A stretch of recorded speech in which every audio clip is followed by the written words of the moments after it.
اس بات کو زیادہ عرصہ نہیں ہوا، بغداد کا ایک شریف سوداگر عجیب مشکل میں گرفتار ہو گیا تھا۔ وہ بہت کم منافع پر مال بیچتا، اس لیے شہر میں ہر دل عزیز تھا۔ اس کا ایک کاروباری رقیب دشمن تھا، اس سے حسد کرتا تھا اور موقع کی طاق میں تھا کہ سوداگر کو کوئی نقصان پہنچا سکے۔ وہ شہر میں سود پر روپیہ بھی چلاتا تھا۔ کچھ مدت گزری، اس شریف سوداگر کو روپے کی ضرورت پڑی۔ اس نے اپنے دشمن سے قرض مانگا۔ وہ روپیہ دینے پر تیار تو ہو گیا، لیکن اس نے ایک نرالی شرط رکھی کہ اگر سودا وقت مقررہ پر اس کا قرض ادا نہ کر سکا تو وہ اس کے بدلے میں اس کے جسم کے جس حصے سے چاہے گا ایک سیر گوشت کاٹ لے گا۔ سوداگر مجبور تھا، اس کی عزت پر بنی تھی۔ اس نے مجبوراً شرط مان لی اور پکی دستاویز پر لکھ کر یہودی کے حوالے کر دی۔ اتفاق ایسا ہوا کہ وہ سوداگر وقت مقررہ پر قرض ادا نہیں کر سکا تو یہودی نے فوراً عدالت میں مقدمہ دائر کر دیا۔ کیونکہ اس کے پاس سوداگر کے ہاتھ کی لکھی ہوئی دستاویز موجود تھی، اس لیے قاضی کو فیصلہ اس کے دشمن کے حق میں ہی دینا تھا، مگر وہ آج کل پر ٹالتا رہا، کیونکہ اسے معلوم تھا کہ یہ اس کا دشمن ہے، سوداگر کا سخت ترین دشمن ہے۔ وہ اس کا ایسا عضو کاٹنا چاہتا ہے جو اس کی موت کا باعث بن جائے۔ اب جو اس کا دشمن تھا ہر روز قاضی سے حکم جاری کرنے کا تقاضا کرنے لگا۔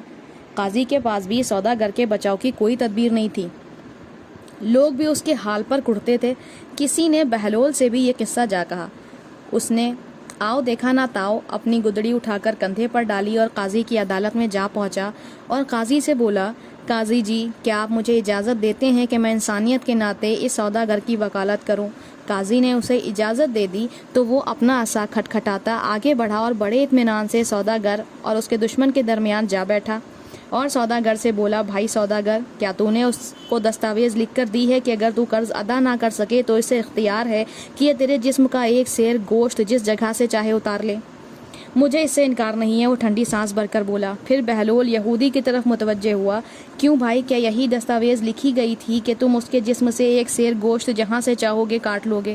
بالکل یہی قرار ہوا تھا، میرے پاس دستاویز موجود ہیں، یہودی نے بڑے فخر سے بتایا۔ تو پھر ٹھیک ہے بھائی، تمہیں پورا حق حاصل ہے کہ تم سوداگر کے جسم سے ایک سیر گوشت کاٹ لو،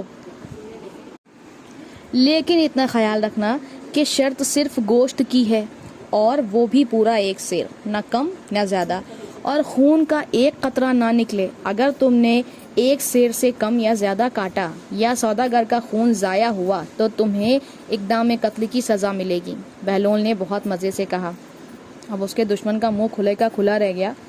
لوگ اش اش کر اٹھے اور قاضی نے حکم دیا کہ یہودی کو صرف رقم ادا کر دی جائے۔ بہت خوب۔